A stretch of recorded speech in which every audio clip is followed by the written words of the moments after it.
ചേച്ചിയാണെങ്കിൽ ഇപ്പൊ റിയൽ ലൈഫിൽ ഏറ്റവും കൂടുതൽ ദേഷ്യപ്പെട്ടൊരു സിറ്റുവേഷൻ എപ്പോഴായിരിക്കും? ദേഷ്യപ്പെട്ടുള്ള സിറ്റുവേഷൻസ് എൻ്റെ ലൈഫ് സെപ്പറേറ്റഡ് ആണ്. ഞാൻ മാരീഡ് ആണ്, എനിക്കൊരു മോളുണ്ട്. അപ്പോൾ സെപ്പറേഷൻ അങ്ങനെ ഒരുപാട് സന്ദർഭങ്ങളിൽ ഞാൻ ദേഷ്യപ്പെട്ടിട്ടുണ്ട്. ദേഷ്യക്കാരി ആയതുകൊണ്ട് പല പല സന്ദർഭങ്ങളിൽ ദേഷ്യപ്പെട്ടിട്ടുണ്ട്.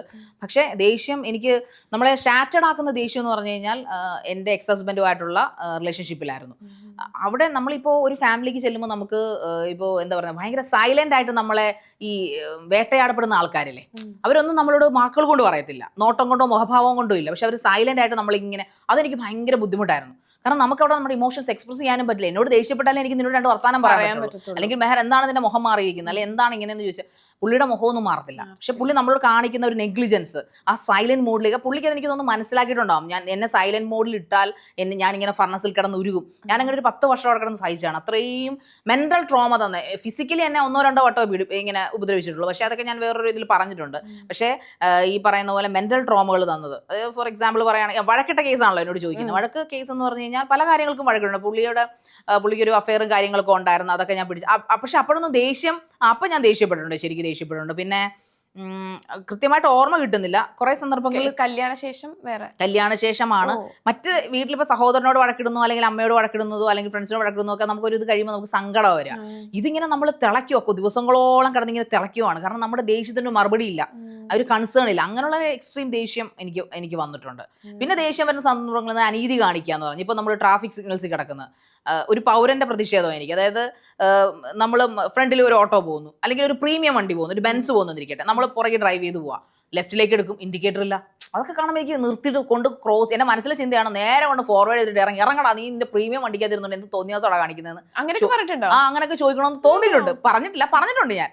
ചിലവർ വന്നിട്ട് നമ്മുടെ ഗ്ലാസ് പിന്നെ ലെഫ്റ്റിലൂടെ ഓവർടേക്ക് ചെയ്തിട്ട് നമ്മുടെ ഗ്ലാസ് തട്ടിയിട്ട് നമ്മളോട് എന്താണ്, ഞാൻ ഗ്ലാസ് നിനക്ക് എന്താണോ, നീ അല്ല റോങ് സൈഡ് കയറുന്നൊക്കെ ഞാൻ ഗ്ലാസ് സ്ലോ ചെയ്ത് ചോദിച്ചിട്ടുണ്ട്. അങ്ങനെയൊക്കെ ചോദിക്കും ഞാൻ, അങ്ങനെ ചോദിക്കും. അതൊക്കെയാണ് എന്റെ സ്വഭാവം, വളരെ നല്ല സ്വഭാവം. അപ്പൊ ചേച്ചി, ഇപ്പൊ ഹോട്ട് സീറ്റിന്റെ കാര്യം പറഞ്ഞപ്പോഴാണെങ്കിലും ഇപ്പം ലൈക്ക് നമ്മളിത് എത്രത്തോളം ബാധിക്കുന്നില്ല എന്ന് പറഞ്ഞാൽ പോലും, പക്ഷെ അതിനകത്ത് ഒരുപാട് കമന്റ്സ് ഒക്കെ ചിലപ്പോൾ നമുക്കത് കണ്ടു നിൽക്കാൻ പറ്റാത്ത ഒരുപാട് നല്ല തൊലിക്കെട്ടി വേണം കേട്ടോ. ഹോട്ട് സീറ്റ് ആണെങ്കിൽ നല്ല തൊലിക്കെട്ടി വേണം. എന്നെ സംബന്ധിച്ചിടത്തോളം എന്റെ ഒരു മനസ്സെന്താ പറയുക, എൻ്റെ ഒരു ഡ്രീം എന്ന് പറഞ്ഞാൽ എപ്പോഴും പബ്ലിക്കിൻ്റെ ഇടയിൽ നിൽക്കുക എന്നുള്ളതാണ്. അത് എൻ്റെ ഒരു വലിയ ആഗ്രഹം LLBക്ക് പോകണമെന്നായിരുന്നു. പക്ഷെ അത് നടന്നില്ല. ബിക്കോസ് എനിക്ക് റാങ്ക് കിട്ടിയിട്ടും എൻ്റെ ഫാമിലിയുടെ ഒരു ഇഷ്യൂസ് കൊണ്ട് എനിക്ക് നടന്നില്ല. അവർ ഇച്ചിരി ഓർത്തഡോക്സ് ആയതുകൊണ്ട് അവർ വിട്ടില്ല. അതിനെവിടെയും പറയും എനിക്ക് അത് നല്ല പ്രതിഷേധമുണ്ട്, ഞാൻ ക്രിമിനൽ ലോയർ ആകേണ്ട ആളാണ്, അതെന്നെ വിട്ടില്ല. ഏറ്റവും വലിയ ശിക്ഷണമായി. അതെ, സുപ്രീം കോടതിയിൽ പ്രാക്ടീസ് ചെയ്യേണ്ട ഈ സമയത്ത് ഈ പേജിൽ എനിക്ക് സുപ്രീം കോടതി പ്രാക്ടീസ് ചെയ്യാൻ പറ്റും. എന്റെ കഴിവ് വെച്ചിട്ട് അത്രയും കോൺഫിഡൻസ് എനിക്ക് ഉണ്ടായിരുന്നു. ഞാൻ എന്റെ +2 കഴിഞ്ഞപ്പോൾ എഴുതിയതാണ് LLB. അതിൽ എനിക്ക് 500ാമത്തെ റാങ്ക്, 535ാമത്തെ റാങ്ക് ആണ് എന്റെ ഓർമ്മ. അത് ഞാൻ ഒരു കോച്ചിങ്ങിനും പോയില്ല, വീട്ടിൽ നിന്ന് ഒരൊറ്റ പുസ്തകം മാത്രം പഠിച്ചതാണ്. ഞാൻ അങ്ങനെ എഴുതിയ ആളാണ്. എറണാകുളത്താണ് ഒന്ന് എൻട്രൻസ് എഴുതിയത്. എന്നിട്ട് എന്നെ വിട്ടില്ല. അതിന്റെ ഒരു വാശിക്ക് ഞാൻ പിന്നെ PG ഇംഗ്ലീഷാണ് PG ചെയ്തത്. ഇംഗ്ലീഷും അതൊക്കെ കോളേജൊക്കെ ഞാൻ മാക്സിമം ഉഴപ്പി. പഠിത്തത്തിന് ഒരു വാല്യൂ ഇല്ലാതാക്കി കളഞ്ഞു. ഞാൻ പഠിക്കണമെന്ന് ആഗ്രഹിച്ച് പഠിപ്പിക്കാഞ്ഞുകൊണ്ട് തന്നെ എങ്ങനെയോ പഠിച്ച് ജയിച്ചു മുന്നോട്ട് പോയി എന്നുള്ള, അല്ലാതെ ഭയങ്കര പഠിപ്പിച്ചിട്ടാ. സ്കൂളിൽ ഞാൻ പഠിപ്പിച്ചായിരുന്നു, 10th വരെ ഞാൻ നല്ല പഠിപ്പിച്ചായിരുന്നു. സ്കൂൾ ടോപ്പർ ആയിരുന്നു. സ്കൂളിൽ ഏറ്റവും നല്ല എക്സ്ട്രാ കരിക്കുലർ ആക്ടിവിറ്റീസിനൊക്കെ ടീച്ചേഴ്സിന്റെ പറ്റായിരുന്നു.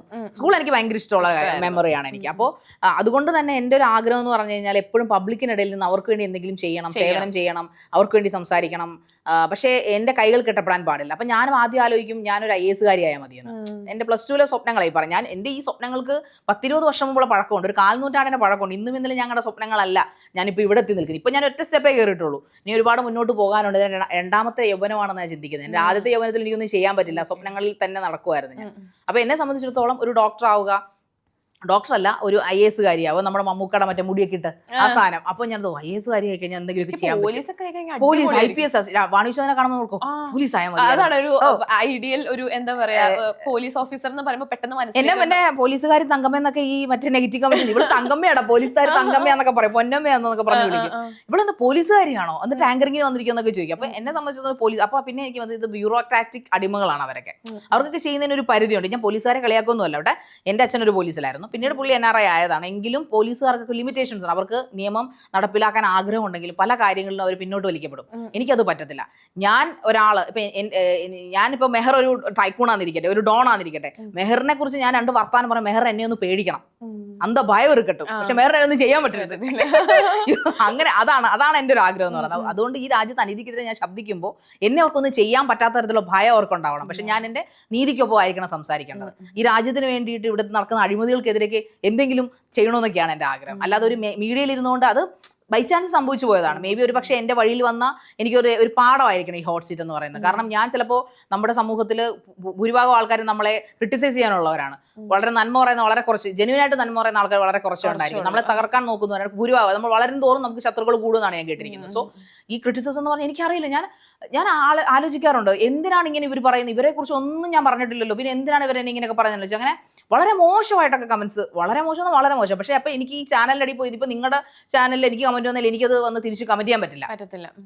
കാരണം ഞാൻ അവിടുത്തെ ആങ്കറാണ്. പക്ഷേ എന്നെ സംബന്ധിച്ചിടത്തോളം എനിക്കൊരു ചാനലുണ്ട്. ആ ചാനൽ മോട്ടിവേഷൻ ആയി കഴിഞ്ഞപ്പോൾ ഞാൻ ചെയ്തൊരു ഇന്റർവ്യൂവിൻ്റെ, എനിക്കൊരു രേണുസുധീർ ഇന്റർവ്യൂവിനെതിരെ ഞാനൊരു എക്സ്പ്ലനേഷൻ കൊടുത്തു. അതിനെതിരെ എനിക്കറിയാം ഇവന്മാരൊക്കെ വരണം എൻ്റെ ചാനലിൽ വരണം. അതിനുവേണ്ടി മനഃപൂർവ്വം ഇട്ടതാണ്. മനഃപൂർവ്വം ഇട്ടപ്പോൾ വന്നു. അതേതാണ്ട് 4 ലക്ഷം 5 ലക്ഷം അടിച്ചു പോയത്. അങ്ങനെ എന്റെ ചാനൽ മോട്ടിവേഷനായി. സന്തോഷായി. പക്ഷെ ഇപ്പം രേണുസുധിയുടെ ഇന്റർവ്യൂ ആണെങ്കിൽ ചേച്ചിയുടെ ഭയങ്കര വൈറലായിരുന്നു. നിങ്ങൾ പരസ്പരം അങ്ങോട്ടും ഇങ്ങോട്ടും തർക്കിക്കുന്നുണ്ടെങ്കിലും പക്ഷെ ചേച്ചിക്ക് ശരിക്കും രേണുസുധി ചെയ്യുന്ന കാര്യങ്ങൾ ചേച്ചിക്ക് ഭയങ്കര ഇഷ്ടമല്ലേ? ചേച്ചി എനിക്ക് പേഴ്സണലി അവരെ ഇഷ്ടമാണ്. Because she is A hard working woman. അവരെ സംബന്ധിച്ചിടത്തോളം അവർ ആരുടെയും അടുക്കള കാര്യങ്ങൾ അന്വേഷിക്കും, കിടപ്പുരംഗങ്ങൾ അന്വേഷിക്കാനോ അല്ലെങ്കിൽ ആരുടെയും വിഹിതങ്ങൾ അന്വേഷിക്കാനോ പോകുന്നില്ല. അവർ സുധിച്ചേട്ടന്റെ വൈഫാണെന്ന് പറഞ്ഞുകൊണ്ട് അവർ അന്തസ്സായിട്ട് പണിയെടുത്ത് ജീവിക്കുന്നു. ഞാൻ ചോദിക്കട്ടെ, ഗോപികയും ദിലീപും ചെയ്ത റീൽസ് അതേ കോസ്റ്റ്യൂം ഇട്ട് അവരും ദാസേട്ടനും കൂടെ ചെയ്തതല്ലേ ഉള്ളൂ. അതിൽ എന്തിനാണ് മലയാളികൾക്ക് ഇത്ര അങ്ങനെ നന്മമരമാണ് മലയാളി എങ്കിൽ എന്തുകൊണ്ട് ഈ എന്താണ്ടൊരു പേരുണ്ട് അവർക്ക്, ആരാണ് മോശം കമ്പനി കൊടുത്തിരിക്കുന്നത്? സബ്സ്ക്രൈബ് ചെയ്ത് കിടക്കുക നേരിട്ട് കാണാൻ വേണ്ടിട്ട്. ഉളുപ്പുണ്ടവനൊക്കെ. എന്നിട്ട് അവർ രേണുസുധിയെ പറയുന്നതിന്റെ ആ ഒരു ലോജിക്ക് അന്നും ഇന്നും എനിക്ക് മനസ്സിലായിട്ടില്ല. ഇപ്പോഴും എന്നോട് ഒരുപാട് പേര് ചോദിക്കാറുണ്ട് അവർ പോക്ക് കേസ്. ഞാൻ പറഞ്ഞു എങ്ങനെ പറയാൻ പറ്റുന്നു? എൻ്റെ ഫാമിലിയുള്ളവർ ചോദിക്കും, oh she's a fraud, how can you say that? എങ്ങനെ പറയാൻ പറ്റുന്നു? She's hard working. നമ്മുടെ കൺമുമ്പിലല്ലേ കാണിക്കുന്നത്. അവർ ഒളിഞ്ഞു പറഞ്ഞ് ഒന്ന് അതിന് അവരുടെ വീട്ടിൽ പോയി നോക്കുക, അവരുടെ വീടിനടിയിൽ സുധിച്ചേട്ടനെ കപ്പ് കിടക്കാൻ നോക്കുക, പിന്നെ അവരുടെ മകനെ അതിനകത്ത് പിടിച്ച് വലിച്ചിടുക. എന്തുവാണ് ഇവർക്ക് ആർക്കും പൈസ കിട്ടുന്നില്ലല്ലോ. പിന്നെ ഒരു മനസ്സും ഒരു അന്തസ്സില്ല. എന്തായാലും പണി കിട്ടാൻ തുടങ്ങിയിട്ടുണ്ട്. യൂട്യൂബ് തന്നെ ഓരോരുത്തർക്കും പണി കൊടുത്ത് തുടങ്ങിയിട്ടുണ്ട്. അത് ചാനലുകാരാണ് ഏറ്റവും വലിയ മാരകം. ഈ ചാനലുകാരെ ഒന്നും രേണുസു ഡയറക്റ്റ് ആക്രമിച്ചിട്ടില്ല, ഒന്നും പറഞ്ഞിട്ടില്ല. നിവർത്തി കെട്ടിട്ടാണ് ശരിക്കും പറഞ്ഞാൽ ഈ ചാനലുകാർ ചെയ്യുന്നതെന്ന് വെച്ചാൽ ഇവര് രേണുസുധീനെ വെച്ച് തന്നെ കണ്ടന്റ് ഉണ്ടാവും. അതെ, രേണുസുധിയെ വെച്ച് വിറ്റ് കാശാക്കി. എൻ്റെ ചാനൽ ഞാൻ ചോദിച്ചിട്ടുണ്ട്, രേണുസുധിയെ വിറ്റ് ഞം കഴിച്ചിട്ട് ഒരു നാണവും ഇല്ലാതെ രേണുസുധിയെ കുറ്റം പറഞ്ഞോണ്ടിരിക്കുക. എന്നിട്ടും അവർ കേസ് കൊടുത്തു. ഇപ്പൊ കുറച്ച് ഒതുങ്ങിയിട്ടുണ്ടെന്ന് എനിക്ക് തോന്നുന്നു. എന്നിട്ടും വിടാതെ കുറെ സൈക്കോ ഇൻഫ്ലുവൻസേഴ്സ് ഇരുന്നുകൊണ്ട് കുറെ, എല്ലാവരും അല്ലേ കേട്ടോ, വളരെ 1 2 3 4 പേര്. ഇതൊക്കെ കാണുമ്പോൾ ചിലപ്പോൾ അവന്മാരെന്നെ മറ്റേ അറക്കാൻ വന്നേക്കും. എന്നാലും കുഴപ്പമില്ല, ഞാൻ എൻ്റെ ചാനൽ ഇരുന്ന് പറഞ്ഞു, എന്നെ പറഞ്ഞിട്ടുണ്ടോ അവന്മാര്. ശാരിക ചേച്ചിക്ക് ഒരു പണിയില്ല, ശാരിക ചേച്ചി അങ്ങനെ ചെയ്തുകൊണ്ടിരിക്കുകയാണ്, ഇങ്ങനെ ചെയ്യുന്നത്. ചില അമ്മാച്ചമ്മ, ഞാൻ പറഞ്ഞ എന്നെ ശാരിക അമ്മായി എന്ന് വിളിക്കുന്നവന്മാരും ഞാൻ അപ്പോൾ അമ്മാവാന്ന് തന്നെ വിളിച്ചു പറയും. പക്ഷേ എൻ്റെ ചാനലിന്റെ താഴെ വന്നിട്ട് എന്നെ തെറി പറഞ്ഞ ഒരു തെറിയും ഞാൻ വെറുതെ വിട്ടിട്ടില്ല. എന്നെ അച്ഛനെ തിരിച്ചു വിളിക്കും, എൻ്റെ അമ്മയ്ക്ക് വിളിക്കും, എൻ്റെ മകൾക്ക് വിളിക്കും, എൻ്റെ കുടുംബക്കാർക്ക് വിളിച്ച നല്ല പൂരം. ഇവന്മാരെന്താ വിചാരിക്കും നമുക്കൊന്നും തെറി അറിയത്തില്ലെന്നാ? നമുക്ക് നല്ല തെറി അറിയാം, നല്ല പച്ച തെറി. എനിക്ക് ഇംഗ്ലീഷും മലയാളത്തിലും നല്ല തെറികൾ അറിയാം. നല്ല തെറി എൻ്റെ ചാനലിൽ വിളിച്ച്, എൻ്റെ കുടുംബമാണ് എൻ്റെ ചാനൽ എന്ന് പറയുന്നത്. ഞാൻ ഉണ്ടാക്കിയെടുത്ത് എൻ്റെ തറവാടാണ്. എൻ്റെ തറവാട്ടെ ഒന്ന് കളിച്ച തിരിച്ച് ഉറപ്പായിട്ട് ഞാൻ വിളിച്ചിരിക്കും. അതാണ് എൻ്റെ നിലപാട്. അതിന് ചിലവന്മാർ ഒന്ന് ഇൻസ്റ്റാഗ്രാമിൽ എന്നിട്ട് പറയും, ഓ ഇവളുടെ സംസ്കാരം കാണണമെങ്കിൽ. എനിക്ക് ഹോട്ട് സീറ്റ് കൊണ്ട് എനിക്ക് കിട്ടിയ സാധനങ്ങളാണ് കേട്ടോ. അത് നേരത്തെ ചോദിച്ചല്ലോ, അതൊക്കെ കൊണ്ട് എന്തൊക്കെ ബുദ്ധിമുട്ടാണ്. എനിക്ക് അങ്ങനെ വന്ന് എൻ്റെ ഇൻസ്റ്റാഗ്രാമിൽ വരെ വന്ന് തെറി പറയാൻ തുടങ്ങി. ഒരു സ്ത്രീകളാണ് കൂടുതലും. സ്ത്രീയുടെ ഫേക്ക് ഐഡന്റിറ്റി ആണെന്ന് എനിക്ക് അറിയത്തില്ല. പക്ഷെ ഞാനവിടെ ഇൻസ്റ്റാഗ്രാമിൽ കയറുമ്പോൾ അവർക്ക് ഫോട്ടോസ് ഒക്കെ ഉണ്ട്, അവർ ഫേക്ക് ഐഡന്റിറ്റി അല്ല.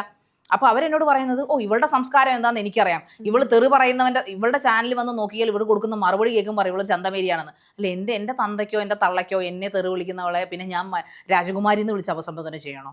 അതാണ് എനിക്ക് മനസ്സിലാവാത്തത്. വിടലകളാ ഉള്ളത്. ഞാൻ പറയാം, സമൂഹത്തിലിരിക്കുന്ന സൈബർ റോളുകളെല്ലാം വിടലകളാണ്.